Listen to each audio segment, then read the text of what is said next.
thank you to comment and who has been participating in this process.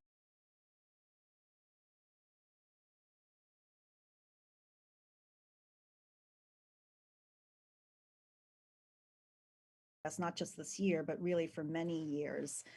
I know that there were a number of people who raised their hands after we closed the queue. There will also be an opportunity during open forum.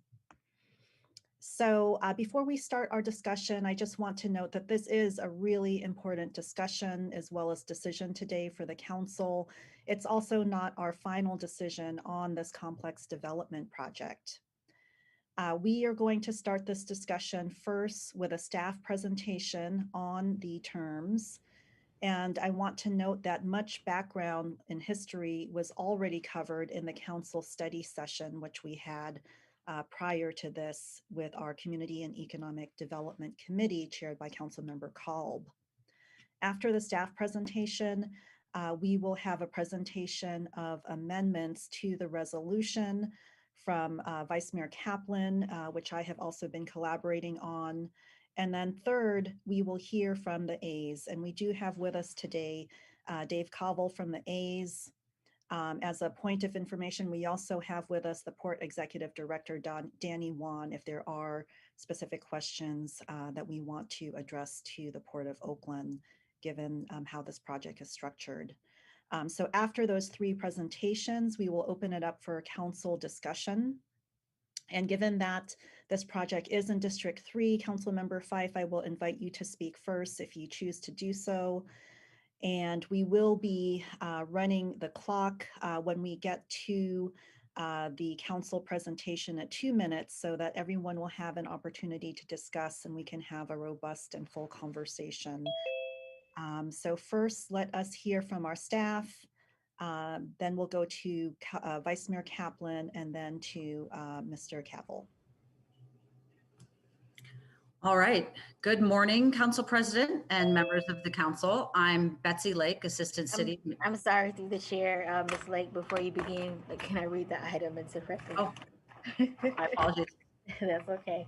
So item 2, adopt a resolution approving non-binding terms of a development agreement with the Athletics Investment Group, LLC, DBA the Oakland Athletics, a California limited liability company, including terms for but not limited to the financial plan, community benefits, and non-relocation related to the proposed Oakland Waterfront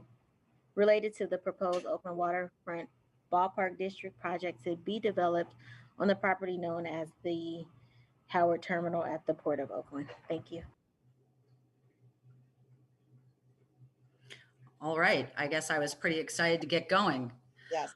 So let me restart. I'm Betsy Lake, Assistant City Administrator, and I'm here with Molly Mabrin, our esteemed project lead.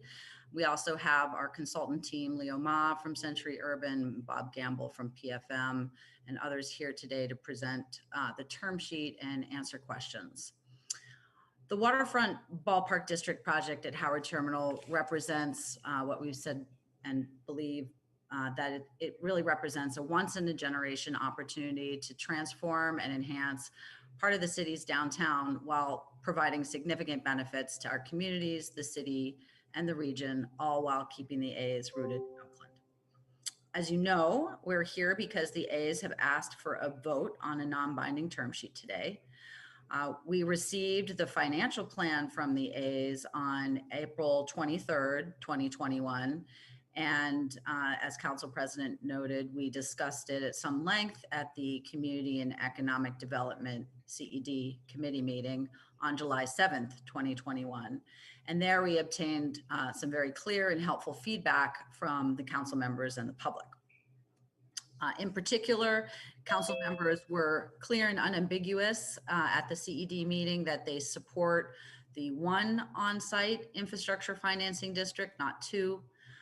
That the community benefits, including affordable housing, jobs, and a community fund, are a critical component of the deal, and that they supported staff's recommendation on generally how to structure and finance those elements.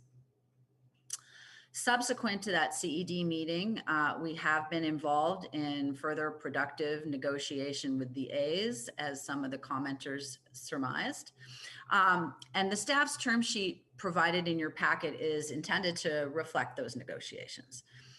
It's quite similar to the version the A's released on April 23rd, 2021, with some minor changes to the general terms where we can continue to hone the language for the final DA, and then more structural changes to the financial plan related provisions that incorporate the CED committee's feedback on the community benefit approach and non-relocation, while still working to accommodate the issues important to the A's.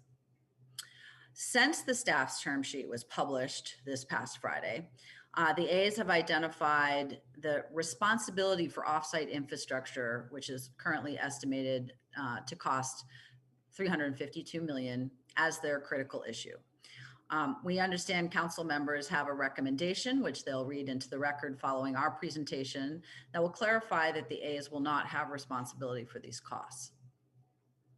We believe these offsite infrastructure improvements currently identified are important investments that will improve accessibility, safety, and congestion, and are aligned with the city's values. We also believe there are exceptional external federal and state infrastructure funding opportunities at this time. And finally, the term sheet requires that the sources of funding be identified at the time of the development agreement. So in making the final decision, we believe this council should remain guided by the city's values that the project should not put the city's general fund at risk, nor compromise the city's ability to maintain existing service levels. So to take on these costs responsibly requires additional work between now and the final development agreement to analyze the A's estimated costs for such infrastructure, particularly the grade separated crossings, and time to identify possible sources and to evaluate any potential risk to the general fund. Council members will also be clarifying in amendments they will read into the record that they're seeking an overall 35% affordable housing commitment and a commitment that the non-relocation term starts from the first home game. Both of these amendments would benefit the city and the community. And then there are other minor amendments to be read into the record for the council's consideration that address other feedback and concerns identified, including things we heard in the public comments, like confirmation of the Port Seaport compatibility measures prior to any final project approvals by the council. That said, with the offsite infrastructure clarification from the council, we believe the city has solved for the issue the A's indicated as most critical. Requiring the A's to play by the rules, pay their impact fees, and to meaningfully contribute to community benefits as required in staff's term sheet is a great deal. It's a great deal for the A's. And I think based on our negotiations and our shared values for a shared vision, we believe the A's can and should agree with these terms that will keep the A's rooted in Oakland and enable this transformational project to advance. Should the council approve a non-binding term sheet today, staff will negotiate a development agreement that will come back to council for its consideration, ideally later this year. And with that, I'm going to turn the Zoom square over to Molly to present the term sheet. All right. I need the clerk who's sharing the screen right now to stop sharing so that I can start.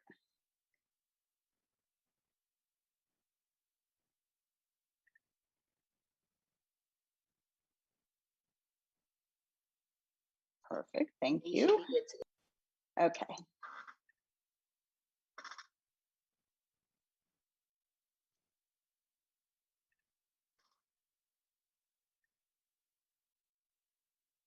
All right, can you hear me and can you see my screen? Yes, we can hear you and see your screen. Perfect, thank you. It's always a little disconcerting speaking into the void. Thank you, Council President Bass and council members for inviting staff to make this presentation today. Also want to thank all of my colleagues on the city staff who have been working extremely hard to bring this forward today. And all of the members of the public. I see we have almost 1,000 people viewing this meeting. So many of you have been incredibly generous with your time to help the city and A's come to agreement on this important project. So I really do want to give my thanks for everyone's involvement and engagement. I'm here today to talk to you about a potential development agreement term sheet for the waterfront ballpark district at Howard Terminal. I'm going to start by just describing again, and I apologize for those who were in the July 7th study session. This may be a little bit of a repeat, but for those who weren't, we have many new participants today. I want to talk briefly about what a development agreement is, what a term sheet is, and how we got here. So quickly, in February of 2020, just before the global pandemic shut us all down, the A submitted an application for a development agreement. After losing maybe a month with a little bit of disruption, shall we say, in March of 2020, the city and A staff began negotiating for the development agreement for the proposed project. And in April of 2021, the A's submitted their proposed financial plan for the project and requested that this meeting occur before the council summer recess. So that's a brief history of how we got here. A development agreement term sheet, for those who don't know, the proposed term sheet is a non-binding document. It would memorialize a general agreement between the city and the A's. Term sheets are used in a lot of different types of complex business negotiations as a framework or outline to guide the negotiation of subsequent binding contract documents. So this agreement itself is not binding. It's really designed to give city and A's a framework for continuing negotiations to bring a final agreement back to the council for their consideration, ideally later this year. And also, just as a point of information for the public, the Port of Oakland and the A's separately have entered into a non-binding term sheet, which was unanimously approved by the Board of Port Commissioners in May of 2019. Those of you who have followed this closely will be very familiar with the guiding principles that city staff have used from the beginning in our discussions and negotiations with the A's. I know many of the public speakers addressed the role of sports in the community and as a source of civic pride, and those are sentiments we very much share. Our top priority for this project has always been to keep the A's rooted in Oakland for decades to come. With that in mind, we also are tasked with protecting the city's general fund and the city's ability to maintain existing service levels and ensure that Oakland's taxpayers aren't left on the hook. And last, we're looking for a project that provides equitable jobs, housing, and other direct benefits to Oakland residents. I think this is especially important to remember in light of the fact that this is not just a ballpark, as many speakers have already stated. And I'm going to run you through a little bit later the full scope of the project, but this is much bigger than just baseball. So in brief, we're here today to make a recommendation from staff that the City Council approve a non-binding term sheet between the city and A's for a future development agreement that would govern development at Howard Terminal of the Waterfront Ballpark District. For those who have missed some of the prior meetings, what is the Waterfront Ballpark District?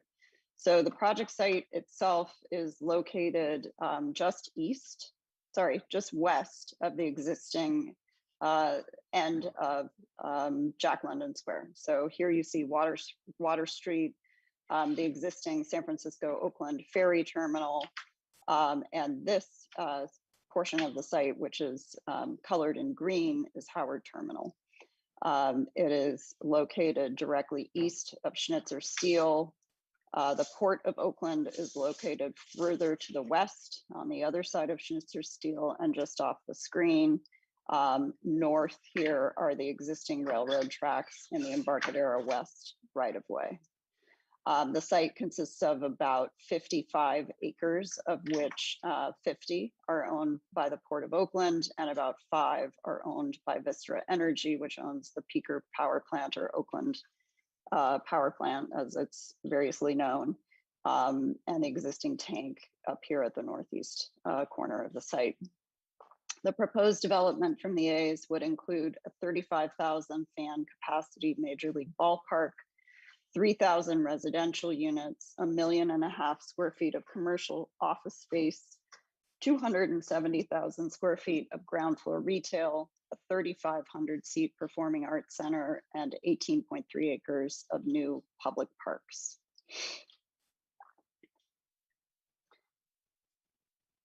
As you may imagine, there are many benefits to the proposed project, not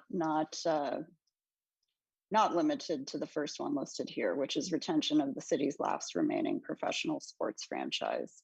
As I mentioned, the project includes over 18 acres of new publicly accessible parks on the Oakland waterfront. I do want to note, as noted by some of the public speakers, that this 55 acres of waterfront is completely inaccessible to the public today. It is fenced, and development of this site would not only make that waterfront accessible to residents of West Oakland, Old Oakland, Chinatown, and the surrounding neighborhoods, Jack London Square, but make it accessible in the context of those 18 acres of new publicly accessible parks. The project would provide transit-first connections to BART, bike and pedestrian facilities, a 1.5 mile extension of the San Francisco Bay Trail, public art valued at in excess of $15 million, protections against sea level rise, cleanup of toxic contaminants in soil and groundwater, new and preserved affordable housing on and off site, no net new greenhouse gas emissions, and LEED Gold standards for new construction.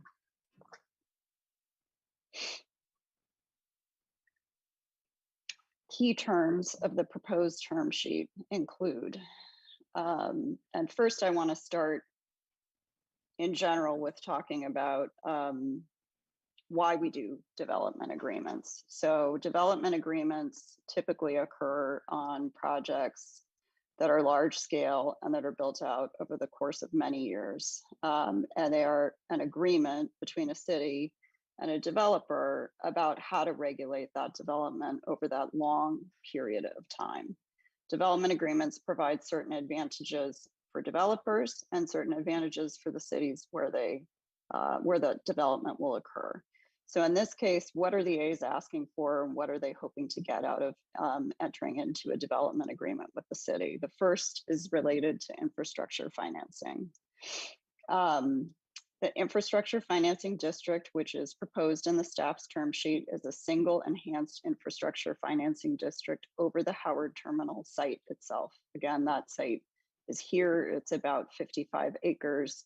It's bounded by Jack London Square, Embarcadero West, and Schnitzer Steel. The infrastructure financing district would allow the city to invest its but-for property taxes in infrastructure, open space, and affordable housing, all critical needs of the city. The developer would fund the cost of all on-site infrastructure, parks, and open space, and their expenses related to those things would be reimbursable by up to 80% of the proceeds of an IFD over the project site.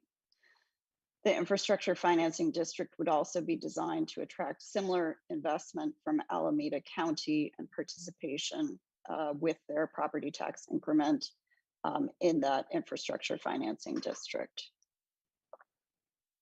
In addition, the project requires significant offsite transportation infrastructure investment. Betsy talked about the total current estimate for that, which is $351.9 million. That includes many quarter and intersection improvements, as well as grade separation and parking management, all of which are essential to provide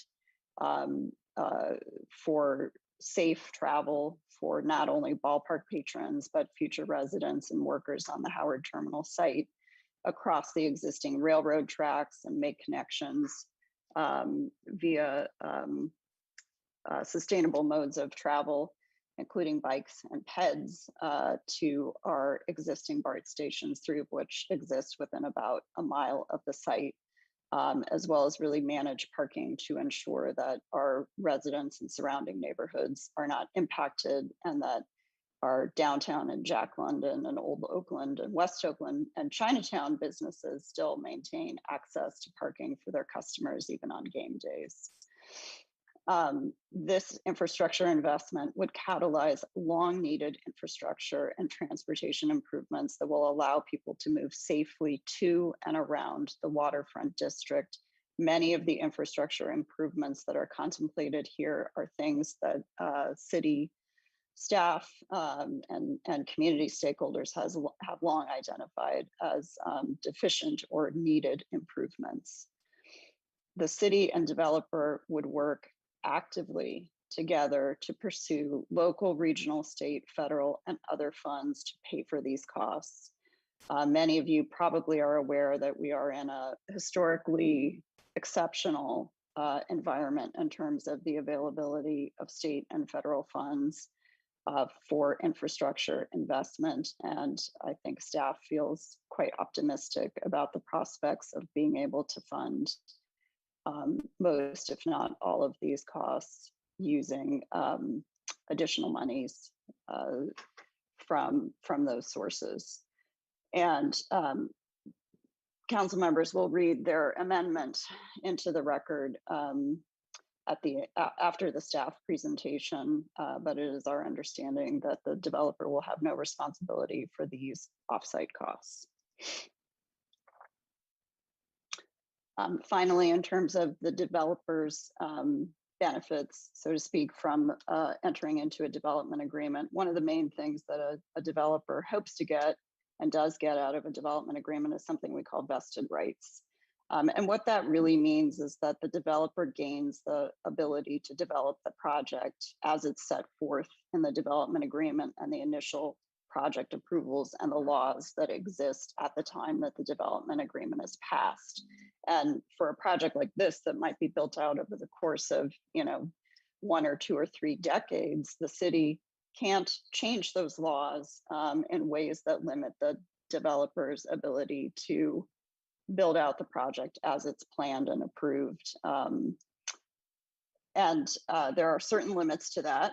There are exceptions for public health and safety, for changes in federal or state law, changes in building and fire codes, or changes in city infrastructure standards. But in general, the developer receives surety, a higher degree of surety that they will be able to build out the project that they have gotten approved.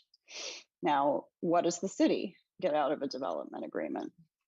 So first of all, timing. We talked about the fact that one of the city's key goals here is retaining the A's in Oakland and getting a new ballpark built that will help facilitate that goal. So 2 timing elements that are contained in the term sheet. The term of the development agreement itself would be 35 years.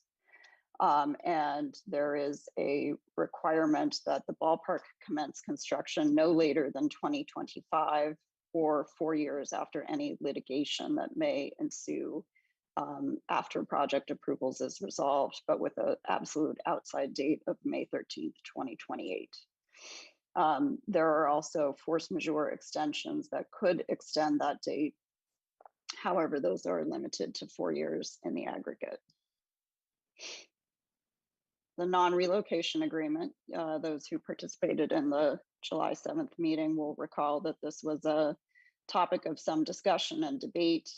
Since the time of that meeting, the city and A's have continued to negotiate and have reached consensus on a term of 25 years for a non-relocation agreement. During that term, the team would be required to stay and play in Oakland.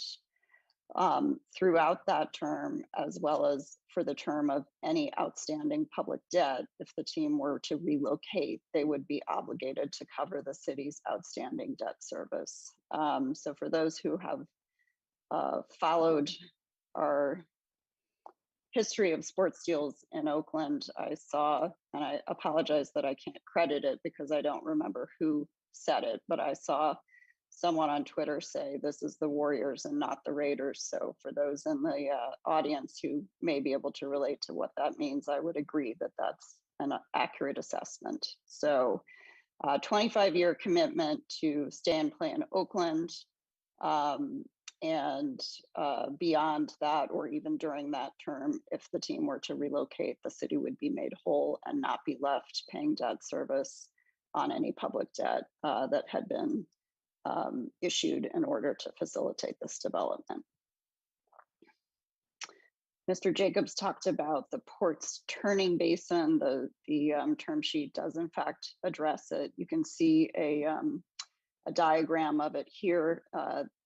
For those who are not aware of what a turning basin is, I encourage you to go out and see the ships turn sometime because it's quite fascinating to watch. But think of the Oakland estuary as a one-way street.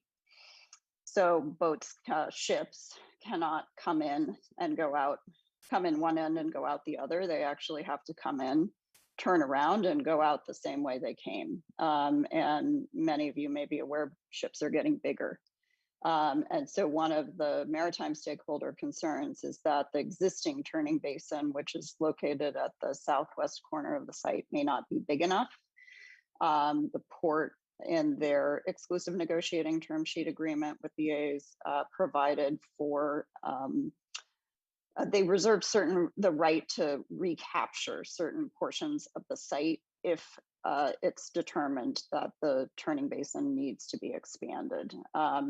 How that's reflected in the city's deal is that if the port does exercise that right, that the development agreement would terminate as to those lands which are no longer subject to the port lease, or really no longer lands in the event of an expansion of the turning basin, which would take these lands and return them to open water.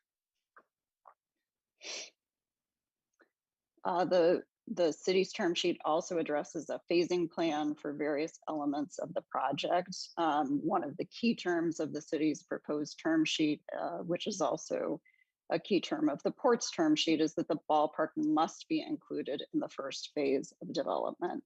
So no other development can go forward until the ballpark does. After that, the developer would have discretion to determine the order of what we call the ancillary development, which is all of this retail, office, apartment, condo development outside of the ballpark. So ballpark goes first, everything else they can do in the order which works for their business plan. All of these street segments, so these are all streets that don't exist today.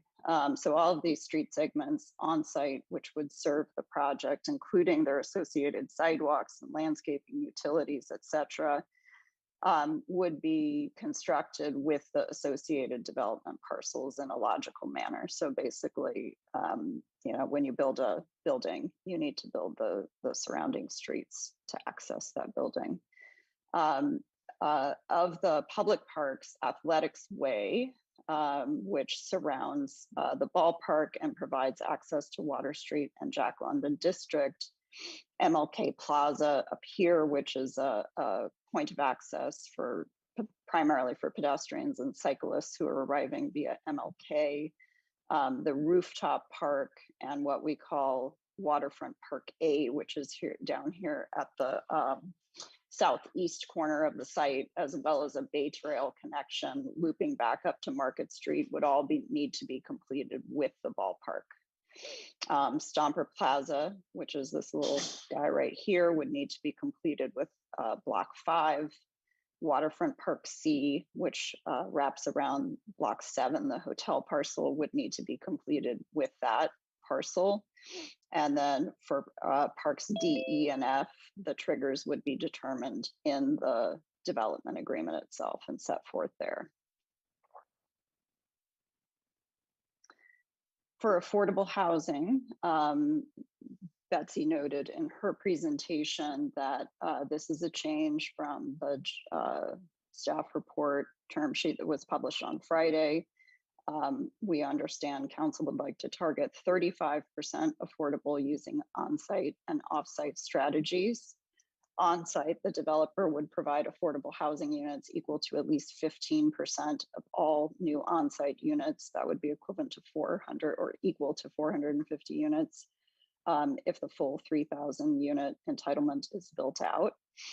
Off-site, there would be a fund established to implement displacement prevention strategies, including but not limited to 20% new construction, preservation, renovation, and/or down payment assistance, as well as anti-displacement tenant services in the 4 impacted neighborhoods, which were noted previously as West Oakland, Old Oakland, Jack London District, and Chinatown.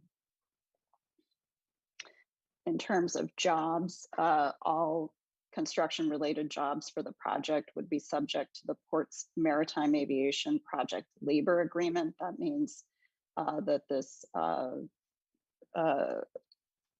large project, including all of the infrastructure construction as well as the vertical construction, would be subject to a project labor agreement and union built.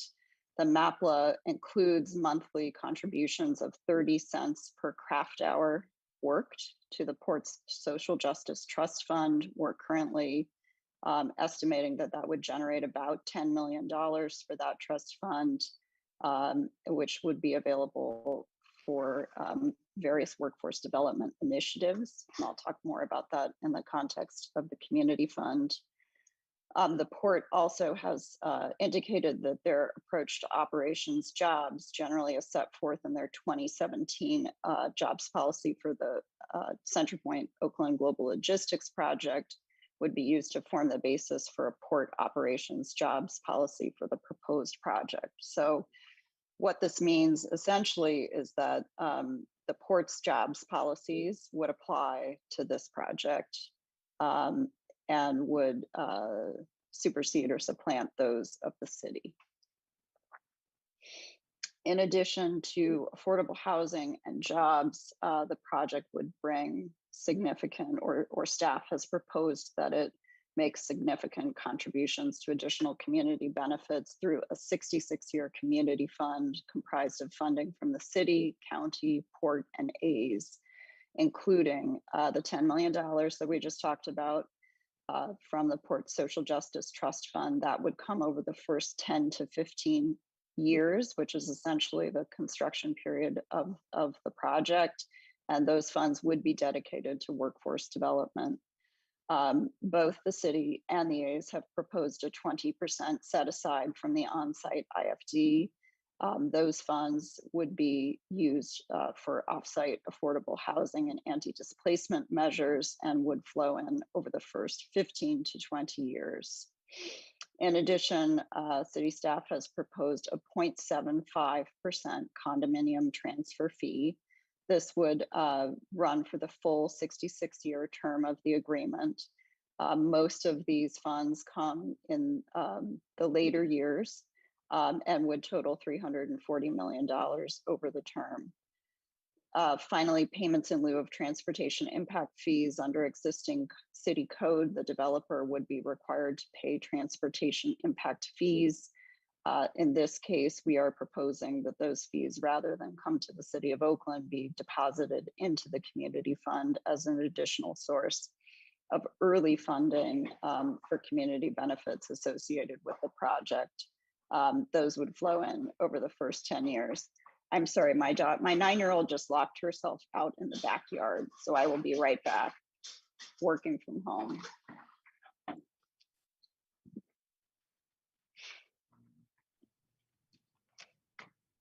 Thank you, Molly Mayburn. And while she's doing that, I want to just reiterate my thanks and appreciation to our entire staff team who has been working extremely hard on a very complex set of issues with incredible commitment, dedication, and expertise. And you did that very quickly, Molly. Welcome back. I ran. Thank you, and thank you for your kind words. In addition, as we would work from where we're hoping to be at the end of today, which is with an approved term sheet towards a development agreement, city staff would work collaboratively with community stakeholders on fund governance and enforcement, and bring those structures back to the council for their feedback and then ultimately for their approval. The development agreement also provides for certain reimbursement of city fees and costs. So the developer would reimburse our city costs to monitor, administer, and enforce the development agreement and other project approvals, and to process and defend current and future project approvals. What does that really mean? It means that if we get sued, they help defend those approvals. Administrative fees related to future applications, for example, for building permit, would apply per the city's master fee schedule then in effect. And last, with regard to event day costs, the A's would pay the city's costs of providing services to the ballpark and surrounding neighborhoods on game or event days, including parking and traffic engineering and control services, police and other emergency services, and litter pickup, and street and sidewalk cleanup. So those are all significant points, as we know that 35,000 fans going to the same place at the same time can create a mess, frankly. And so we're, very appreciative of the A's willingness to work together with us to ensure that those game day services are provided in a way that's going to work for them and work for our community. Those are the key terms. I'm happy to take questions, and I just want to reiterate for those who may remember this slide from 2 weeks ago, just where we are in the overall process. So the Port of Oakland, as I mentioned earlier, has already approved a non-binding term sheet for this. That happened in May of 2019. We're here in July of 2021, asking for the council's approval on a non-binding term sheet at the city. Alameda County, we visited in June of this year with a request to opt into the IFD, and they have indicated that they will take that matter up when they return from their summer recess in September. And then thereafter, the city of Oakland, which is acting as lead agency under CEQA, before undertaking any binding agreements or approvals of the project, including the development agreement, would need to review and certify the project's environmental impact report, and thereafter could approve a general plan amendment, rezoning, planned unit development, tentative trap map, and the DA we're here talking about today, including community benefits. They would also need to approve a resolution of intention to form the IFD and CFD and other related approvals. The Port of Oakland would then be able to approve, if they elect to do so, their option agreement and master lease, including seaport compatibility measures between the port and the A's. And last, the County of Alameda would need to appoint, should they elect to opt into the IFD, would need to appoint their members to the Public Financing Authority and approve the infrastructure financing plan. So with that, would you like me to stop sharing? Do you have the amended resolution to screen share? I believe I do. And Molly, I'll just indicate you should go to your email for the updated revised version that came while you were talking. Oh, okay. Great. Thank you. Thank you for stopping the screen share, and thank you for that presentation. As you get the screen ready for the next part of this discussion, which is sharing amendments from Vice Mayor Kaplan and myself, to the presentation that you saw. I do want to, as that is happening, make sure I recognize the entirety of the city team that has been working so diligently on this project. It is in addition to our staff team under the administration. It's also the city attorney's team, including Bijal Patel and others, the mayor's office, and a team of consultants. So there's a lot of hard work and dedication that has gone into this process so far. And whenever you're ready, Molly, I believe the vice mayor is ready to present these amendments. Thank you. Thank you so much. And if we can show, excellent, the screen. And so good morning, everyone. Thank you all so much for your hard work. And I also want to thank the grassroots community members who have been advocating hard and attending years of meetings to talk about and work toward community benefits. I think that is incredibly important as we work on this term sheet, which of course, as the council president has stated, today is not the vote on the actual deal. It is direction regarding the work to conduct such a deal by giving guidance as to terms. And so as we work to give that guidance, we felt it was important to make a few amendments in that guidance.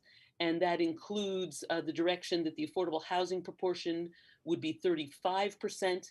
It includes that there needs to be anti-displacement services specifically, so not only money to build affordable housing or acquire existing housing, but also money for services, non-capital money, to protect tenants facing wrongful evictions or other situations that could cause displacement.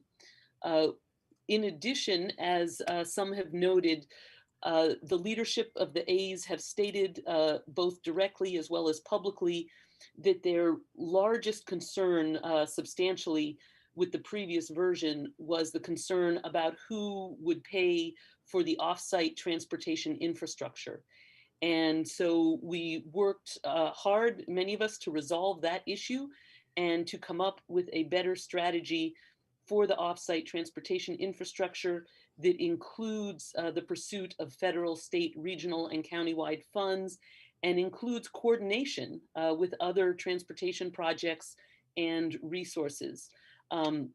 For those of you who want to read more about that, there is a memo in today's agenda packet bearing my name as the Kaplan memo. That is the one with more details on those transportation projects, coordination, resources, and ways to use existing buildings, parcels, parking, and other planned transportation improvements to be coordinated in a way that would be effective. We also heard and agreed about the vital need for the seaport compatibility measures, which are essential to be able to determine and resolve the potential impacts of the project on the maritime industry, and to reinforce our commitment to a strong, effective working port and to the reduction of impacts on our neighborhoods from air pollution and truck congestion by making sure that the freight transportation is handled in a way that is effective to preserve and streamline those uses and have them not conflict with one another. And so we will read in the red line. So I'm not going to actually read in the whole resolution, rather only the parts that are amended. So we can go ahead and scroll down to the amended sections of the resolution. So this resolution is in the published packet, and the parts we are reading in are the parts that are new. So the first new whereas is whereas the Alameda County Board of Supervisors considered the city's request to adopt a motion declaring its intent to contribute Alameda County's share of incremental property taxes that will be generated from the project into any future enhanced infrastructure financing district, IFD, to be formed over the project site for the purpose of financing affordable housing, parks, and other infrastructure of community-wide significance. And we can scroll down to the next edition. And then under this whereas, we have several items listed.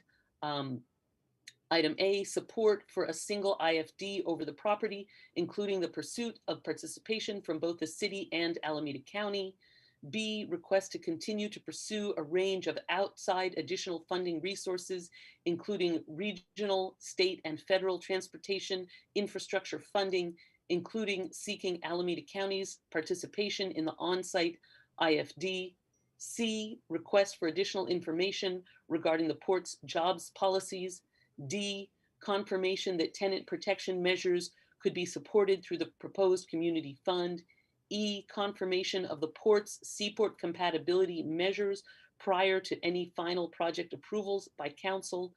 F, commitment to creating an informal group of city, port, county, A's, community members, and local experts to track implementation of DTSC toxics remediation requirements. And whereas the Howard Terminal Community Benefits Steering Committee, consisting of representatives of the Oakland A's, City, Port of Oakland, and stakeholders from West Oakland, Old Oakland, Jack London District, and Chinatown, was created to identify community needs related to the project and prioritize solution to address such needs. And whereas the steering committee agreed to key principles for the Howard Terminal Community Benefits Agreement, including operating principle number 5, quote, the CBA will include a permanent mechanism for ongoing community monitoring and enforcement to ensure that the CBA meets its objectives and has sufficient transparency and accountability. And whereas the steering committee developed recommendations to address community needs, and those recommendations were compiled into a community benefits recommendation summary report. And we can scroll down. And here we have the additional items.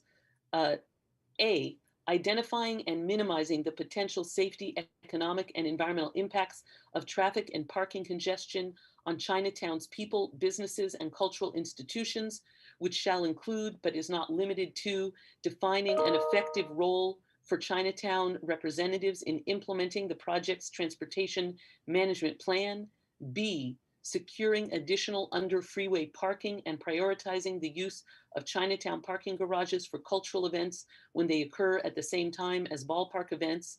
C, working with the A's to promote patronage of Chinatown businesses by ballpark attendees, as well as creating on-site business opportunities for Chinatown and other local businesses and promoting marketing for Chinatown history and culture. And whereas members of the West Oakland community expressed their desire that the needs of the West Oakland community be incorporated into any future efforts, including with respect to patronage of West Oakland businesses, traffic congestion, air quality, and public health issues.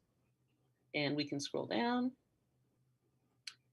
And whereas the City Council expects the city administrator to A, continue discussions and negotiations with the A's regarding the allocation of costs for necessary infrastructure in and adjacent to the project site, and B, make every reasonable effort to protect the city's general fund as part of any final development agreement. And now, therefore, be it resolved that, we can continue down, further resolved, that the city administrator, in coordination with the city attorney, shall analyze how a community oversight body, including members of engaged coalitions and community organizations, can be established to ensure that community benefits included in any future development agreement are implemented, obligations regarding community benefits are legally enforceable. And be it further resolved that any future community fund that may be established as a part of a future development agreement shall include a plan for anti-displacement tenant services, e.g., legal services, tenant counseling, emergency rental assistance, as part of the project's affordable housing and anti-displacement strategy.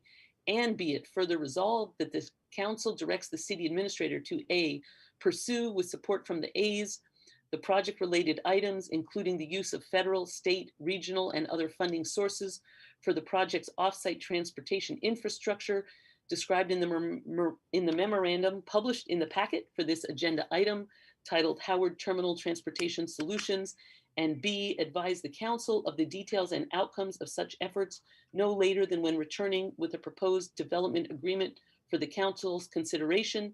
And be it further resolved that, scroll down, the city administrator shall return to council for consideration and approval of any future development agreement regarding the project, which development agreement shall be consistent with the terms set forth in Exhibit A, with the modifications that the A, total affordable housing percentage shall be 35%, consisting of 15% on-site and 20% off-site.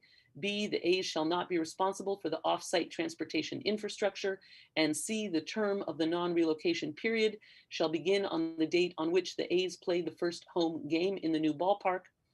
And be it further resolved that to the extent that any additional work is needed to review and update the community benefits recommendation summary report, so as to equitably serve all 4 of the neighborhoods impacted by the project, the city administrator shall retain a consultant and coordinate with the steering committee to complete such additional work. And be it further resolved that Alameda County is analyzing the city's request that the county participate in any future IFD to be formed over the project site, and further that the council's approval of this non-binding term sheet assumes such participation. And be it further resolved that, and we can scroll down, I believe that may be the last addition, that is, thank you so much. So those are the amendments. And I would note with our great appreciation to the neighborhood communities and coalitions, including Chinatown and West Oakland, who have given their feedback, as well as the affordable housing advocates and community who have also stressed the importance of anti-displacement services being made available, in addition to advocating for a strong inclusion of affordable housing. And this change also does include, as mentioned, the use of external funds for offsite transportation infrastructure, which in many cases are projects that are needed to remedy historic inequities that have happened because of historic federal, state, and regional projects that divided and cut apart and undermined communities. And so it is appropriate to be seeking those resources to be part of the solution. And as staff noted, there are many hopeful signs and good reason to believe that that would be successful. So thank you so much. And that is the amended resolution. Thank you, Vice Mayor Kaplan. So having heard the staff presentation and the amendments to the legislation before us, we are now going to move to hearing from Dave Cavil from the Oakland A's, and then we will open it up for the council discussion. And recognizing that we have less than 90 minutes left for this meeting, I will run the clock. I will allow Dave 5 minutes. I will also allow Councilmember Fife, the representative of the district where the development would be, 5 minutes, and want to ensure that she in particular has the time needed and run the 2-minute clock on the rest of us. So let's start with a hearing from Dave Cavil from the Oakland A's, and thank you so much for joining us. Council member, yes, thank you so much for having me. And I want to have a big thank you to the city staff for putting together an incredible report and all the years of hard work to get to this point. It's been an incredible effort for all of us to analyze and poke at and research this incredible, multi-billion-dollar project and vision we have for the Oakland waterfront. We're very excited to get to a yes vote on this, to continue to move forward in a positive way, to bring a new home to the A's, to the waterfront, thousands of new jobs, billions of dollars in economic impact, really environmental sustainability and justice, and opening up the waterfront and having 18 acres of public open space. So it's an incredible project. We have union labor, so much union support. It was great to hear from the public and the community at the beginning of this. I thought there was a lot of really thoughtful comments. We understand this is an incredibly large and bold and audacious undertaking, but one that could actually bring so many positive benefits to our community and ensure that the A's are here for many generations to come. So I want to thank, the staff, Molly, Betsy, Ken, everyone. I mean, this has just been a tremendous amount of work. I know there's been a lot of late nights. We've been doing a lot of late negotiation on this, and that's something that we really care deeply about that. I also want to thank the council members for engaging in this in such a thoughtful way. It's a big decision. There's a lot of points of view, And one thing I love about Oakland and the East Bay is that people have opinions and they are not afraid to express them. And I think that's a great thing about the public process and about this community in terms of getting to a better answer and solution. And I appreciate you guys having this meeting and bringing this to a vote, because it's very important for us, after working 5 years on this, to see if we can actually have a shared vision for the waterfront stadium and a financial framework that works. So and finally, Councilmember Kaplan, really appreciate her amendments and a lot of the new things. This is the first time we've seen those amendments. So, we're still digesting some of those things, but, there has been progress in the negotiations. We've moved and made concessions. The city's made concessions. But I think it is important to remember that the current term sheet, even with these amendments, is not something that the A's have consensus around. It's not a term sheet that we proposed with edits that we kind of have come together in mutual agreement. And I just really want to stress that, voting yes on something that we don't agree with or we don't have consensus around is not an effective path forward. And so I really want to work with the council to see how we can get something we agree to voted on before the recess, as opposed to voting on something that doesn't work for our side. So I'll leave it there and obviously kick it back to the council members. I'm here to answer questions. Like I said, we're very keen on moving this process forward, getting a yes on something that we agree with, and working in tandem to create this incredible vision and make it a reality. Thank you. Thank you. So we will open it up to the council members then for your comments and your questions. Please go ahead, Councilmember Fife. Yes, thank you, Council President Bass, and to the myriad number of residents throughout the city who've called in to participate in today's meeting. I don't believe that anyone else can get in the call. There are over 1,000 people on this Zoom right now, and I'm sure many more watching from home. So it does definitely make for a robust conversation. But before I get into my commentary, I just want to get a better understanding from Mr. Cavill about the last two sentences that were just stated, that there is not consensus with the A's on this particular term sheet. And because I have heard via social media and the mainstream media that you, Mr. Cavill, will be in Las Vegas tomorrow, I need to understand, what are you saying about this term sheet that the city is providing today? In addition to there's lack of consensus on the part of the A's ownership, does that mean that the A's ownership does not support what's being presented today? Council member, thank you very much for that question. From our perspective, this is not a term sheet that works for the A's. We had a term sheet we originally proposed in April. We made significant concessions in that through the negotiating process. What we're seeing today, and we're seeing some of this for the first time, the language that came from Councilmember Kaplan, I've never seen that language until I saw it on the screen share. But it's not the basis of our proposal or a derivative of that. So it's not something that we agree with. And so we don't think it's that beneficial to have a vote on something where there's not consensus between the project sponsor and the A's and the city. And if that means we need to continue to work towards a solution, between now and the end of the recess, that's fine. But, the current term sheet as it's constructed and with its current language is not a business partnership that works for us.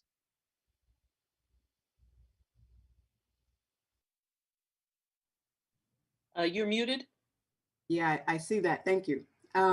So, Madam Chair, that I'm not exactly why we're even here today. I think the work that the city staff and the city executive team, the city administration, all of the hours that went into creating this document, as well as the almost 3 hours of public testimony that we've heard today, it is just a fraction of the investment that's gone into this process.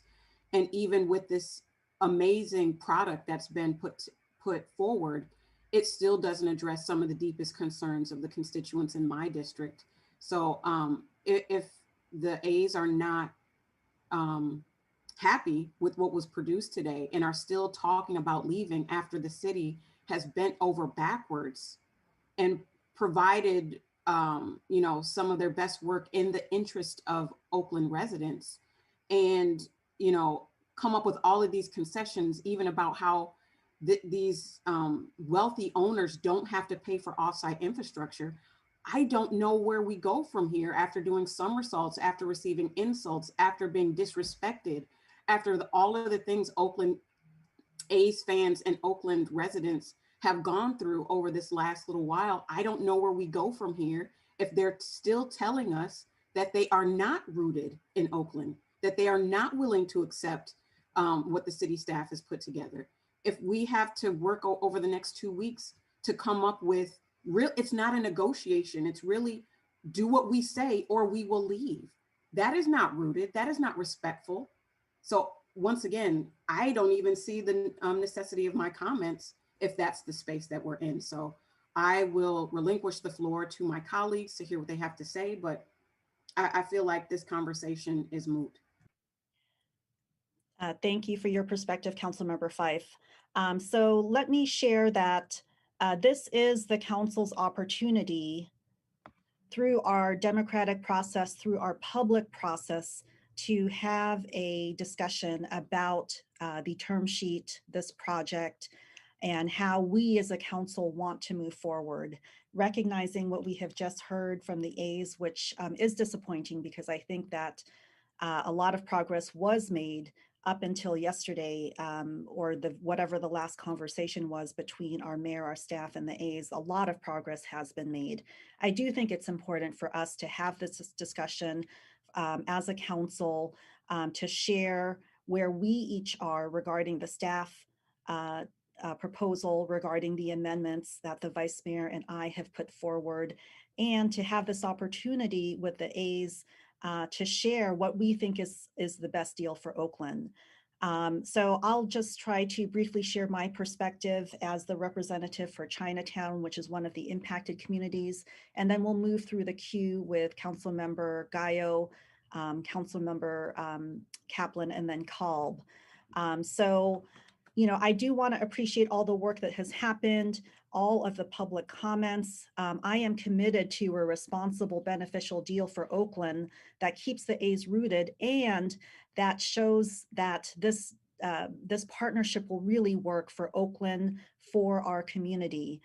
We have to have many of the points that you saw in our amendments, including an expansion of affordable housing, a commitment to tenant services. These are things that I understand were discussed in the negotiations. And so while I know that this is the first time that the A's is seeing the specific amendments to the resolution, none of these ideas should be new. And of course, the compatibility with Chinatown to ensure that the history, the culture, the economy of Chinatown is not only protected, but continues to grow. And of course, having a meaningful community benefits agreement is critical. So my 2 minutes are up. I will move the queue so we can hear from everyone. And next up is Councilmember Gallo. Yes, thank you. Let me first express my appreciation to the Oakland A's. Being a lifetime resident of the city of Oakland, I am a lifetime fan of the Oakland A's. I do want to see the Oakland A's stay in town. And David, I appreciate the leadership that you have provided. And certainly when it comes to your team members, they have walked our neighborhood, contributed to our schools. And so we have celebrated and enjoy that participation.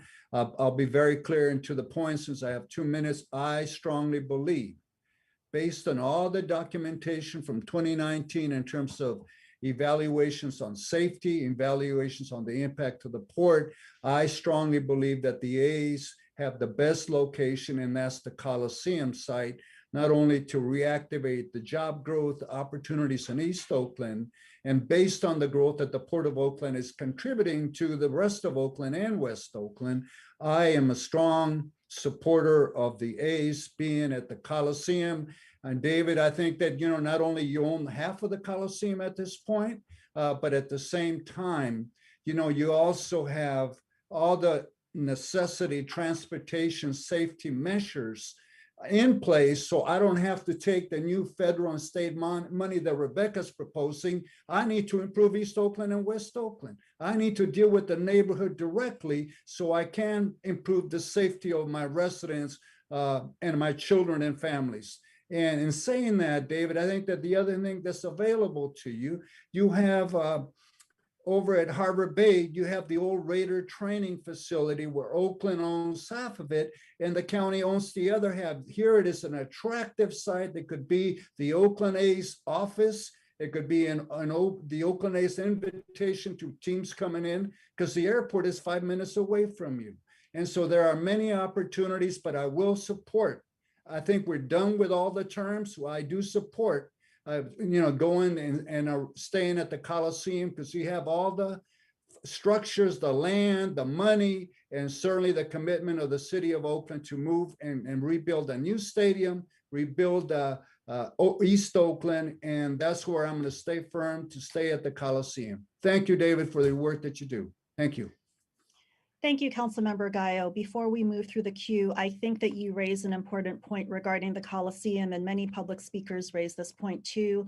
This is obviously not what we're talking about today, but I do want to give the staff an opportunity, as well as Mr. Cavill, if you like, just to remind us about what that discussion has been about the Coliseum, so that that information is clear for the public. So Administrator Riskin or Assistant City Administrator Betsy Lake, if you want to just help share for the public what that history has been, I think that would be helpful.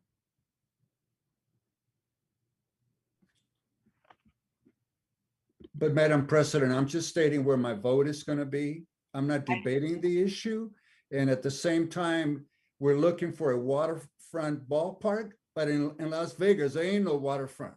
So I do hear all the arguments and back and forth. Thank you. Thank you. You're very clear, Councilmember Gallo, and I do want to hear from our city administrator, just so that information can be clear for the public. Yeah, thank you, Madam President, and Administrator Lake can clarify, but we did go through the process of declaring our half undivided interest, ownership interest in the Coliseum as surplus. We've gone through that process. We have offered to the A's the same arrangement that they got or that they entered into with the county.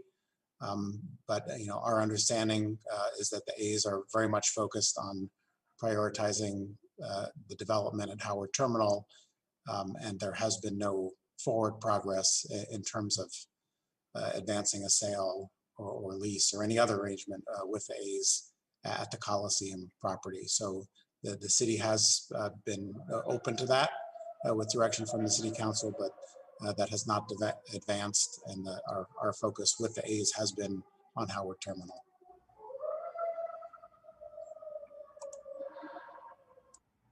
Madam, Yeah, I mean, I can echo that. Our conversations with the city have really been focused on the waterfront plan, our vision for the ballpark there, and the associated development and jobs and everything that comes with that, as opposed to a focus on the Coliseum. We really wanted to bring this project, the Howard Terminal project, to a vote because we've been working on it so long, and that had been the focus. So that was it. What Ed said is exactly right. Thank you for that. Next in the queue is Councilmember Kolb. Thank you, Madam Chair. And I want to thank the city staff who have worked diligently for years. Betsy, Molly, Veronica,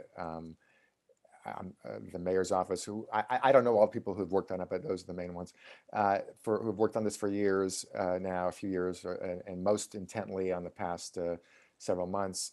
And appreciate also the information that came out at the study session a couple of weeks ago. I have some clarification questions for city staff, and I'll try to be quick and snappy on these. I know we're short on time. On affordable housing, to the city staff, would it be correct to say that the A's have essentially agreed to obey the minimum requirements that we have under law, and really not one penny more when it comes to affordable housing? Would that be accurate? to our staff?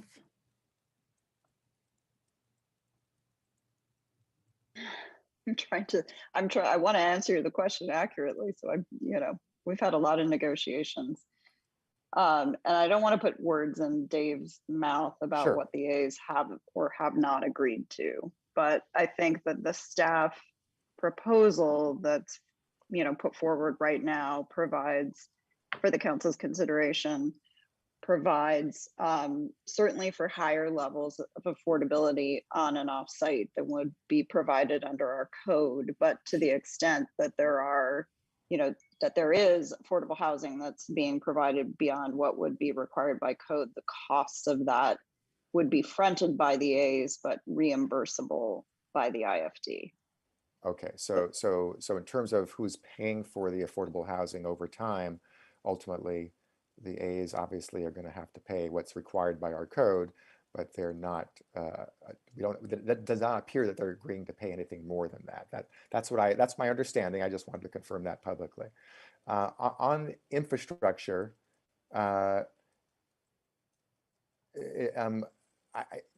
it's disturbing. I realize this is what's before us, but it is disturbing that the A's are not agreeing to pay for any of the infrastructure, including the mitigation infrastructure required under the EIR outside the immediately outside the walls of the future ballpark. Now, I could understand why they wouldn't necessarily be expected to pay for all of it. I just don't understand why they're not being expected to pay for any of it. So it should be more of a shared responsibility from multiple sources. And there are ways to do that, to be more kind of like pinpoint kind of analysis as to, hey, this part of it or a portion of this part is really related to the ballpark and the development. This part is broader than that, so they should pay this percentage. There's ways to do that, and it's sad that we're not doing that here. And that is a huge give to the A's. That is monumental and unfortunate, but I understand what happens with compromise. On community benefits, other than the public art proposal, which is good and also in effect required by our code, and although this is a different version of that, which is all good, the A's are being asked to indirectly support a condo fee when they're resold, and for a portion of that to go into the community benefits fund of one sort or another. I would think that would be a minimum that they should be required to do or expected to do, and I hope that actually ends up happening in the final development agreement as we're suggesting today.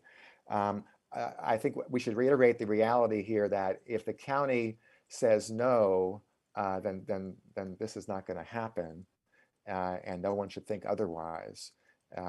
And so the county needs to be a partner in this. They will make their decision through deliberations in the fall or early fall or thereabouts, and they need to step up and be part of this. There are concerns about that neighbors have, that environmental groups have nearby. And of course, we all asked to make sure that the seaport compatibility measures come to us prior to those final documents coming for final approval, so we could see what those are. And I think there's an agreement expectation that would happen. I will say this: if I vote for this today, I'm going to be holding my nose and probably going to the bathroom and throwing up afterwards. Not very happy. But as I've said publicly a number of times, I consider the past few weeks as a seventh inning stretch. Today is the end of the seventh inning, not the end of the ninth inning, and that supporting the moving forward of this discussion, more than a discussion, moving forward with some terms, a number of terms agreed to, some outstanding, a few outstanding, helps move us forward and gives us more time over the next few months to work on that, and that's okay. And so if I vote for this today, it's with the understanding that I don't support everything in it, and that I'm trying to move the negotiations forward. And I want to be open to that, even though I have reservations about this site and some skepticism about whether it's actually going to happen or not. But you know what? Let's give it a shot, and let's keep the conversation and negotiations continuing. So those are my thoughts for now. I appreciate the additional amendments, including a few that I asked for in the resolution. And for now, those are my comments. Thank you, Councilmember Kalb. Councilmember Taylor. Great. Good morning, everybody. We're here as council, as staff, community. We're here to put Oakland first. And I agree with what staff's sort of starting point. Putting Oakland first means that we are aligning around the community benefits and making sure that Oakland gets the value that is anticipated, the impact on our residents that has been specified through the community benefits process.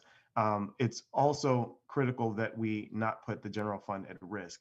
And so I'm appreciative to staff who have been really working hard to make sure that we are finding that win-win that allows us to move forward with putting Oakland first while also figuring out a way to keep the A's here. So similarly appreciative to all the community members who have come out, the 1,000 that are on the line today, the many who have been working for many years to make sure that we can get this right. I am pleased with the good, significant progress that we have seen, especially over the past, week or two, in terms of bridging the gap. I think, as Councilmember Kalb mentioned, we are not at the end. We are here. I believe that one of the reasons that the A's asked us to have this this vote and meeting was to show where we are, because we hadn't been able to do that publicly, and also to make sure that we're making forward progress, momentum towards in a certain direction to see where that alignment is. So I think that's important for this non-binding vote.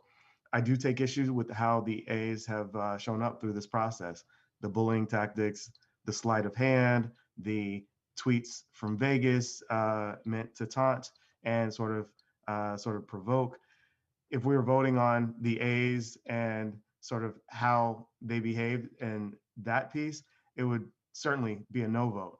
But we've got to put Oakland first. What is it that we are working towards in order to create the benefit, the value, the creation there? I think there are a ton of benefits. I'm appreciative to Vice Mayor Kaplan and others who have been sitting down with the amendments that came forward. I think many of them helped to crystallize a lot of what we've heard from community, making sure that those get captured, also figuring out ways to creatively bridge the gap. So the 35% affordable housing, the tenant protections, the job creation, I think it's absolutely critical and great to see the labor support with the adherence to MAPLA and Centerpoint and other sort of contributions that are coming. I guess in general, I will say, since my time is up, I think the term sheet that the A's published back in the spring, clearly not acceptable. And the work that we've been doing to kind of bridge that gap and identify what could be done in alignment, I think is great. I am willing to support moving forward. I think with what Vice Mayor Kaplan read in the amendments, I think that it's important to move that direction. Similarly, I am not satisfied with everything that's there. I think there are a number of things that are gaps, like the fact that we haven't figured out how to get access to the affordable housing fund quickly, immediately, figuring out some ways to make sure that we do have those seaport compatibility measures addressing the needs of our port workers and those mitigations that are coming with the draft EIR. So that's where I am. I'll pause and listen to what everyone else has to share. Thank you. Thank you. President Pro Tem Tao. Thank you so much for all your work, Council President, and to the Vice Mayor, especially city staff, Betsy Lake, your team, amazing work. I know that it's been a lot of many hours, and I also want to appreciate the A's coming to the table. But I want to, I just want to make sure that the public is clear in regards to what we're doing today. And today's vote is a non-binding draft term sheet, right? Our vote today, it's not going to commit anyone to this project, but it will further give us direction how we move forward with our Oakland values, with negotiations as a city with the Oakland A's. And my goal is to keep the A's in Oakland. And as a financial steward for all Oaklanders, it's also my goal and job to secure, to ensure that we are using taxpayer revenue responsibly and to not make a decision that could risk negative impacts to our general fund, like what you heard city staff said earlier, because this would take away from funding Oakland's most basic needs. We know that we need funding for our parks, our roads, wildfire prevention, public safety services, and infrastructure.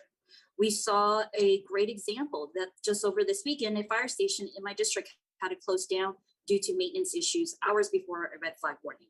So moreover, it's incredibly important that we also fold in the concerns from our neighboring communities, which we have heard from over and over, that will be impacted directly by the relocation of the A's to Howard Terminal, including Chinatown and our West Oakland communities. And I believe that there is a path forward on this project, but that would mean that the A's have to come back to the negotiating table and respect our responsibility as public servants and as stewards, financial stewards of our taxpayer dollars, and address the concerns brought forward by the port, the West Oakland community in Chinatown, and not just that, but stay committed. And in order to remain rooted in Oakland, they must embrace the needs and concerns of our communities and invest in them and invest in the city just as much as we're going to be invested in the Oakland A's themselves. And that would include paying their impact fees and include community benefits that are fair. And that's the key word, that are fair. So today, I know that the council president and Vice Mayor Kaplan has put forward some really strong amendments. A key part of that is ensuring that we do protect Chinatown as well.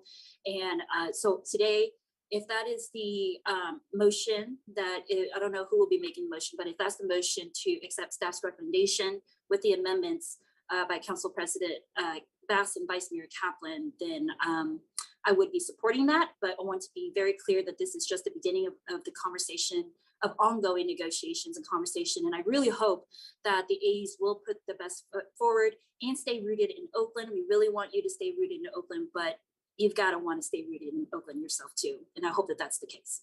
Thank you. Thank you. I will entertain a motion, but I do want to make sure we hear from all of the council members first, including Council Member Reed, and then we will allow for motions. So Council Member Reed, go ahead.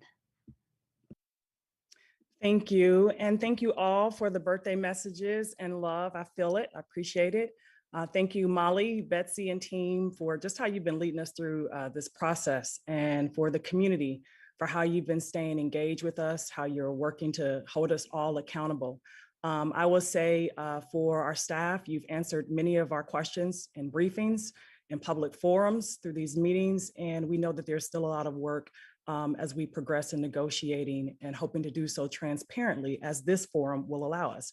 So I'm going to share some comments more so just to the public on my thoughts beyond the disappointing feedback that we heard opening from Mr. Caval. So I shared at our July 7th CED meeting the sentiments of several speakers, along with those that Councilmember Guile has expressed, that I too long supported. I sat at many of those East Oakland community tables for the A's to remain at the Coliseum in East Oakland. And we know that the A's has made a business decision where they're moving their investment interest and vision from East Oakland. And so here we are. This has been a complex issue for our community to weigh. And now as we're considering the best path forward to partnering with the A's at Howard Terminal, making sure, as it's been stated, that we've got the greatest benefit to the city and the community without displacing those who've been deeply rooted, including residents and businesses, as we also hope the A's will remain rooted with us. I've shared that this is a legacy development, not just for our generation, but those to come. And they will be depending on how we show up in this moment. There are many benefits. There are other aspects that remain challenging with incompatible uses and economic impact issues that we still need to discuss and work through. And I'll certainly ask a question that really ties into how we await the response to the EIR, the Seaport compatibility measures, the mitigation plan, as we also continue to stand firm on our community benefits to benefit us without putting our finances at greater risk, with many critical city services and needs to support us financially beyond the one-time funding that we've been operating on. So Councilmember Cobb mentioned that there are commitments that we are anticipating and hope to have from the county. And we realize that we've got to work collaboratively to leverage more funding to invest in the infrastructure and transportation improvements with our state and our federal partners. I'll say just a few more things here in closing, in that we want an economic development deal and negotiations that are prudent, that are environmentally sound for the A's, for the city, that doesn't let the A's off the hook and leave the taxpayers on the hook. And so I'm committed to advancing through this process, strong community benefits as Council President Bass and Vice Mayor Kaplan laid out for affordable housing, to preserve our long-term residents with anti-displacement services and funds, to protect our labor jobs and provide more long-term careers for Black and Brown residents, and especially prioritizes the impacted community members in areas surrounding this project. And I appreciate the staff bringing forth proposed non-relocation terms that I can be supportive of. And so in closing, I'll just say that we know that more negotiations have to continue. More community discussions are before us. And I support what staff has outlined in the terms. And I'm committed to build on those terms and the path forward with the A's in our community. I hope the A's stay at the table. I hope, Mr. Cavall, that you all will work and negotiate in full transparency with us. You are absolutely right, sir. It has not been an effective path to have terms negotiated with minimal time to consider, as we have had brought before us via Twitter and other public forums. And so we hope that this public process provides clarity over any confusion, especially to our public that's depending on us and how we show up together, and not allowing those discussions to continue through medium forums. We hear the sound bites, we see the social media posts, and that's not how I believe a deeply rooted relationship should progress towards a deal that hits a home run for all of us. So let's work together. I do have a question for staff. There are certainly people who are concerned through the chair to staff, if they could speak to how the timing of us making a decision on today's term sheets impacts the availability, the release and review of the EIR responses that we know are coming forth in October, November. Certainly there's still some question and concerns around the seaport compatibility measures and economic impact reports for those industries in close proximity. Where are we at in that process as we make this decision today to give the public an understanding of today's decision with those items that have still not yet been brought forth publicly? Thank you. Thank you. To the staff, Councilmember Reed's question. Sure. Thank you, Council President Bass, Councilmember Reed. As to the overall schedule, we are targeting staff end of October to complete what's called the response to comments on the draft EIR, which was published in February, late February. We received comments over a 60-day period ending in late April, and are currently working to respond to the more than 400 comments that we received to the EIR, like I said, by the end of October. So typically what happens with large development projects such as these is that we will bring an entire package of project approvals back first to the Planning Commission and then to the City Council. And so what this term sheet will allow us to do is to continue to negotiate a development agreement so that that development agreement can then be ready for your consideration late this fall or winter, together with the other project approvals that I mentioned, like the general plan amendment and the rezoning and the planned unit development, tentative track map, et cetera. It's a long list. They would all come back to you together with the development agreement. That's the term sheet is for the development agreement after certification of the EIR. So we're targeting late October to wrap up the response to comments and publish the final EIR, bring that together with all of the other project considerations, first to the Planning Commission and then to the Council, and that would happen late this year. Does that answer your question? Yes, that generally does. And through Chair Bass, can you also speak to the concerns regarding the offsite infrastructure plan and any gap in funding and how we're working to address that as we progress forward?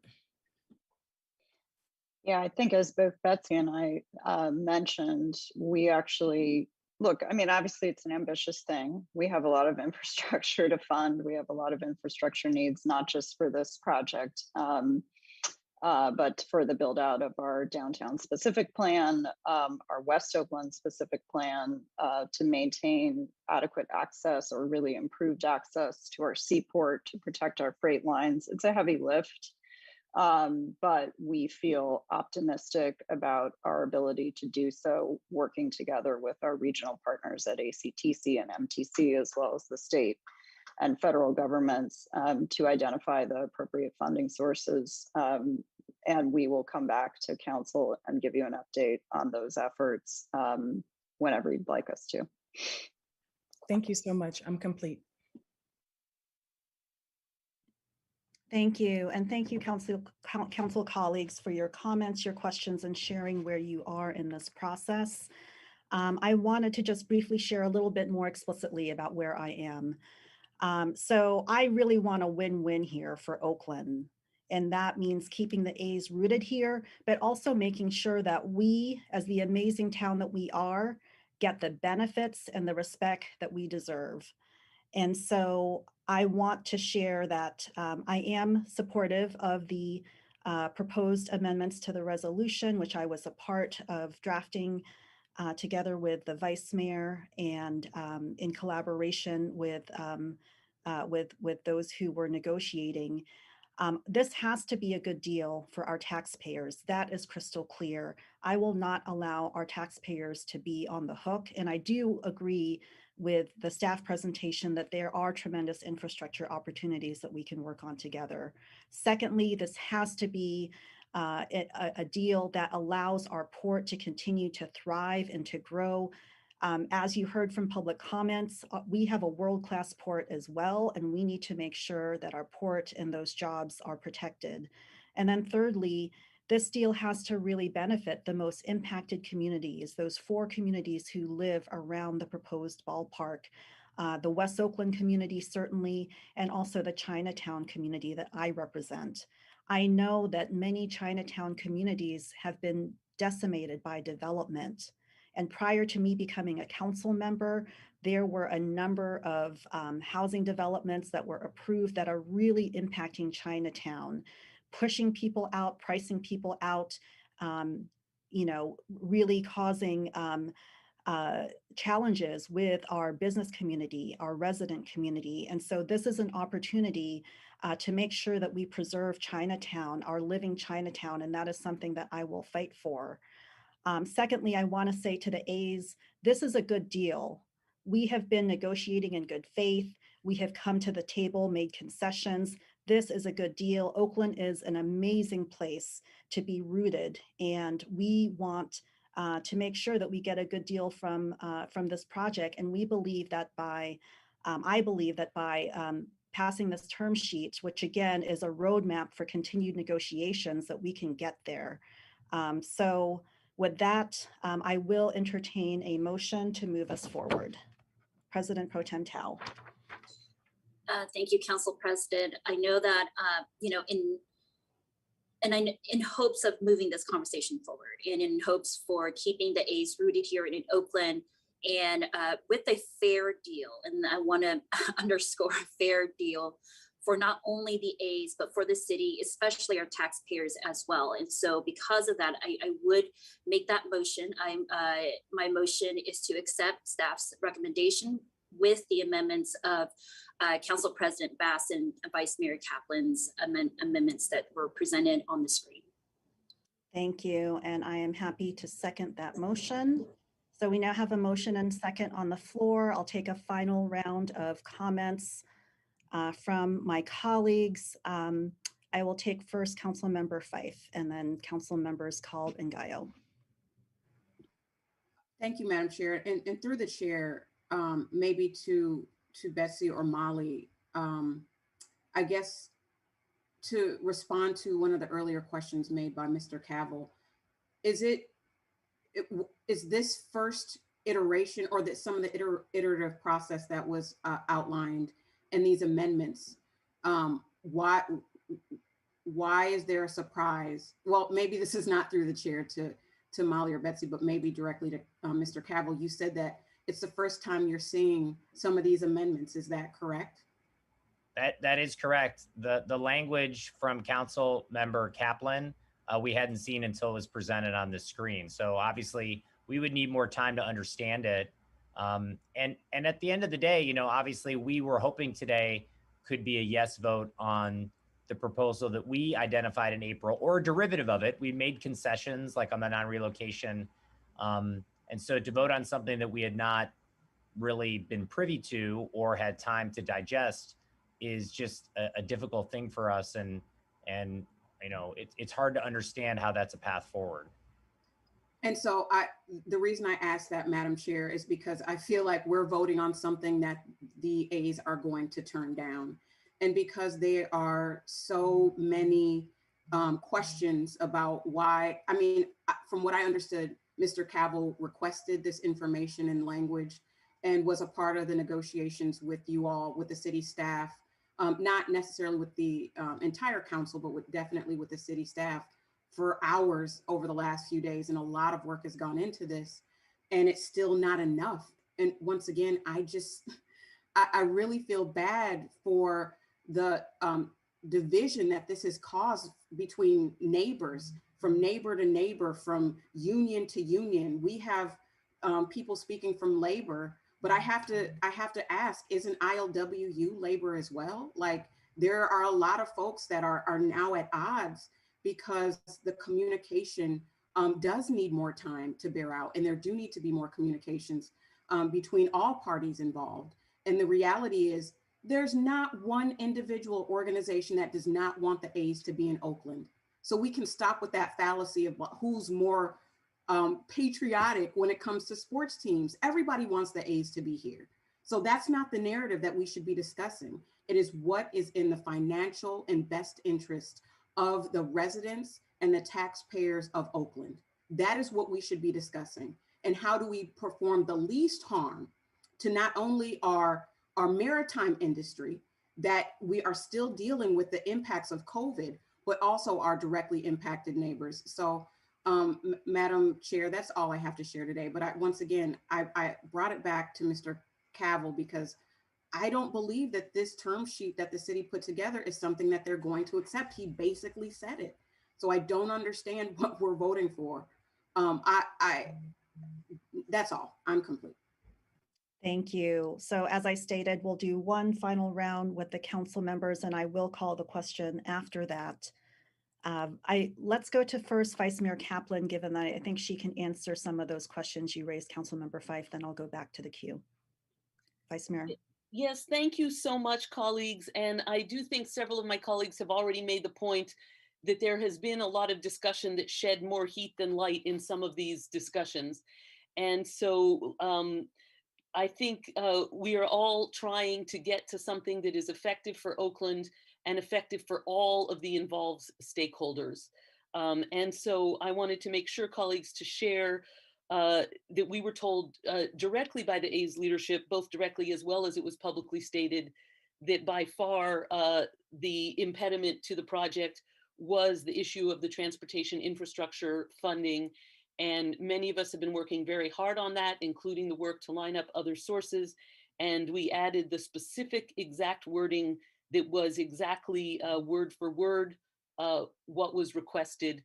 And I think I'll leave it there. I don't think we need to go back and forth. I would just, in closing, note that for most projects, we don't come to an open council meeting at this early stage when we're just giving staff direction to negotiate.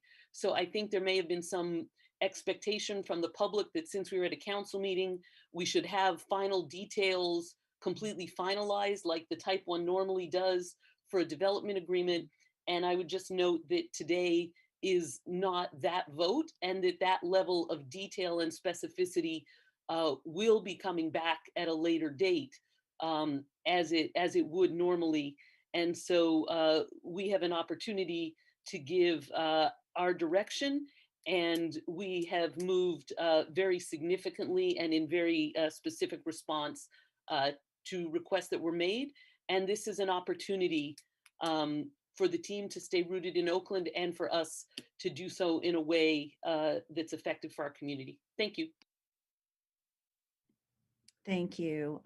President Pro Tem Tao, and then council members Kolb and Gaio. Oh, no, that was just left from earlier. Thank you. Councilmember Kolb. Thank you, Madam President. I've already talked about affordable housing, how fundamentally important that is. I won't repeat what I said, and the community benefits is essential, making sure we have money to actually put those into reality. I think one thing that I may not have said, but I have said privately to many people, including our city staff, is the fundamental importance of the city's general purpose fund being protected and not being at risk. We don't know down the line if the public sector has to pay for infrastructure, if there are cost overruns that were unexpected, or if the revenue from the IFD is less than expected, who's going to be responsible to pick up the gap if there is one. This is a fundamental question that must be answered in the final development agreement and other documents. And I will, at that time, I will wait and see what it says in order to make my decision then. But I just want to lay that out publicly, as I have said privately many times. Also, the EIR, I'm looking forward to seeing the final EIR and to making sure that we're not just quote unquote responding to comments, but we're actually improving the document, the project, and the mitigation because of some of those comments. That's very important in terms of a final EIR being taken seriously. And I will say, just as an aside, that I do believe the Coliseum location is a viable location for a new ballpark and a substantial new development, especially since the A's already own half of it. I realize that's not their preferred location, but I do believe it's a viable location, but that's not what we're voting on today. So I'm going to support this motion. I'm going to hold my nose while voting for it, but I reserve the right to not support something 6 months from now or whenever that comes back to us, depending on what's in there. So that's where I am right now. And thank you, everybody, for all the work they've been doing on this. Thank you. Thank you. Councilmember Kolb. You looking for Gaio? I already talked. Sorry, Councilmember Gaio. We look alike. I know you don't want to hear from me and give me my additional minutes you gave everybody else, but let me be very straightforward. We were elected to represent the residents of Oakland. This is a business transaction where people are in it to make money. And sometimes these businesses make money on the backs of our neighbors, our residents. And those are realities. So for me, this is not the first time we dealt with Howard Terminal. When Jerry Brown was here and Robert Bob was the manager, they had an interest in Howard Terminal. And in my communications with Robert Bob, they clearly said no to the A's due to the safety issues, transportations, and the growth of the Port of Oakland. Those are real. So I think that we're, as a council, spending many meetings with all these terms, but I wish we would take the same time and deal with the emergencies we have in the neighborhood to be able to address those. So for me, we clearly have a Coliseum site that'll do more for A's baseball than the Howard Terminal will. And most of all, in terms of my investment as a taxpayer and as an A's fan, that's an opportunity that we have sitting there in East Oakland to rebuild it, regrow it, and we own half of the land and the A's own the other half. And I'm sure that they want to tear down the stadium, let's tear it down and build a brand new one. But that'll be under our control and not rely on the Port of Oakland to lose jobs, on the public to lose taxpayers' dollars. And then some of you talk about, well, the state and federal are going to give us more transportation money.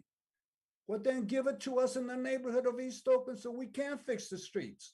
Give us to us in West Oakland so we can fix the streets and make them safer for our children and families. So I'm going to vote no today because I think we need to move on. And let's focus on the Coliseum and build the Coliseum for the future of Oakland. Thank you. Thank you. So I'll make one final comment, which is that I also am as frustrated as many of you and members of the public in terms of how this negotiation moved forward, including, on Twitter and in the media. I also want to make sure that we as a council have a clear opportunity to give direction to our staff to continue negotiating with the A's and move forward, recognizing that this is not the final deal. And again, with the amended resolution, I do believe that we have a roadmap for ensuring responsibility with our taxpayers, making sure that there is compatibility with our port, making sure that we have a final EIR so the environmental issues are addressed, making sure that we have partnership with the most impacted communities and a community benefits agreement that delivers affordable housing, jobs, and the other things that hundreds, if not thousands of Oaklanders have been calling for from this project for well over a year through a community benefits process. And I, just like many of you, want to make sure this is not another bad deal for Oakland, that we have a real partnership, that it's a responsible development. And with my vote, even though this isn't perfect, for me, this is a real opportunity for us to stand together as a city, knowing that as myself and the vice mayor were working on the amended resolution, we also have the support of our mayor, who's been negotiating this with our staff. So this is an opportunity for Oakland to move forward, to let the A's know what our terms are as a city. And with that, I believe we are ready to call the vote. So Madam Clerk, if you can, please go ahead and call the roll. Oh, okay, I will allow one more comment from Councilmember Fife. Go ahead. It's a clarifying question to you, Madam Chair. So would a yes vote keep the A's at the negotiation table? A yes vote adopts the resolution as amended. And it is, from my understanding, and I'll let the staff speak if they want to make a correction. From my understanding, it's up to the A's to continue negotiations. But this, for me, allows us as a council to be clear what the parameters are, what the terms are for continued negotiation. And again, we all have an opportunity as the environmental impact report comes back, as the final development agreement comes to us for a vote. There are other opportunities in this process for all of us to weigh in, and we will continue engaging Oaklanders in this process. Thank you. And if the staff would like to make any final comments before we call the vote. I think you answered the questions perfectly. Okay, we are ready to vote. Madam Clerk? Thank you. And on the motion, moved by Pro Tem Tao, seconded by President Boss, to move item 2 with the amendments read into record by Vice Mayor Kaplan. Councilmember Fife? Abstain. You broke up. Did you say abstain? Ma'am. Yes, okay. Councilmember Gallo? No. Was that no? Yes, it was no. Thank you. Councilmember Cobb? Aye. Vice Mayor Kaplan? Aye. Councilmember Reed? Aye. Taylor? Aye. Pro Tem Tao? Aye. President Boss? Aye. And the motion passes with a vote of 6 ayes, 1 abstention, Fife, and 1 no, Gallo. Thank you all. This marks a very important point for Oakland, the A's and this project, and it is the beginning of, I believe, the 8th inning. So thank you everyone for your participation. So we are able to move on now to our last item, which is open forum. So to members of the public who are with us, please raise your hand or press *9 if you would like to make a public comment. We will keep the queue open until 12:38, and we will allow 1 minute, up to 1 minute. Thank you so much. We'll start with Angel H. Hernandez, then James, then Anthony Mark Jordan. Followed Anthony, we'll have David Peters, Tanya Fuller Bryant, Linda Adams, William Chernobyl. Pause there. Angel, you can unmute yourself and begin.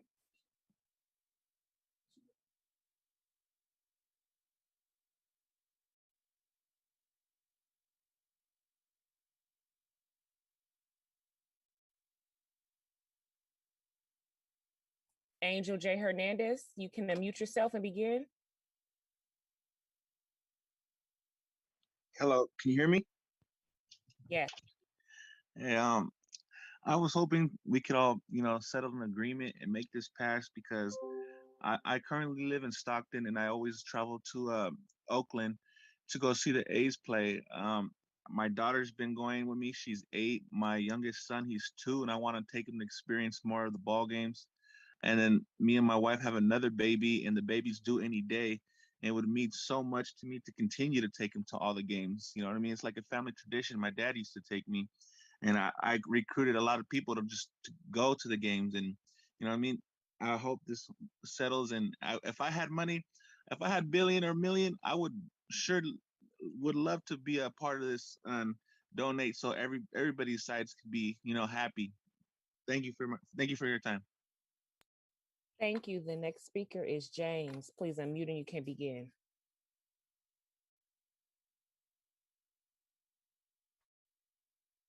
User by the name of James.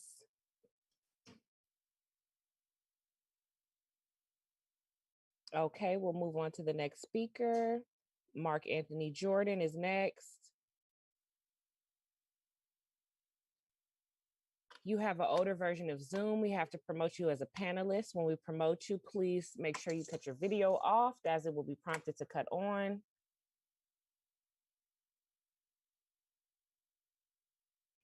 And Anthony Mark Jordan, you can unmute yourself and begin your comments.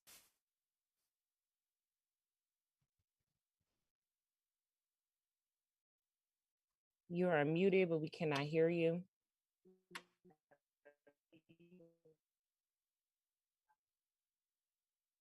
Anthony Mark Jordan.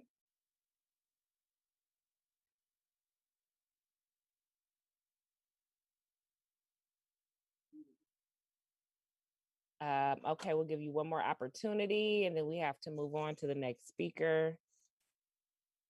We're going to put you back in the attendees queue and hopefully you can get your sound together. The next speaker in the queue is Linda Adams. You've been unmuted. Please unmute yourself and you can begin.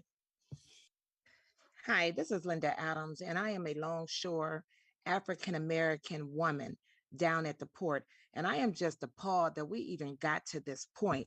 I don't know if you guys realize that there's over 80,000 employees that this is going to impact down at the port. And you're talking about Coliseum. Yeah, there's a lot of Coliseum jobs it will impact if they don't go to the Coliseum. But those, they're talking about supplemental jobs. Utilize the infrastructure that they've already built for the Raiders that then turn around and left. And pay your employees, stipend that they can afford to not have to use it as a supplemental job. That is my issue. This is going to affect my job. And we have one, a group of people making this decision. And I relate that back to the great clock. I just have to say the clock of life that wounds, but only once. And no man has the power to tell. I'm so sorry, your minute has ended. I'll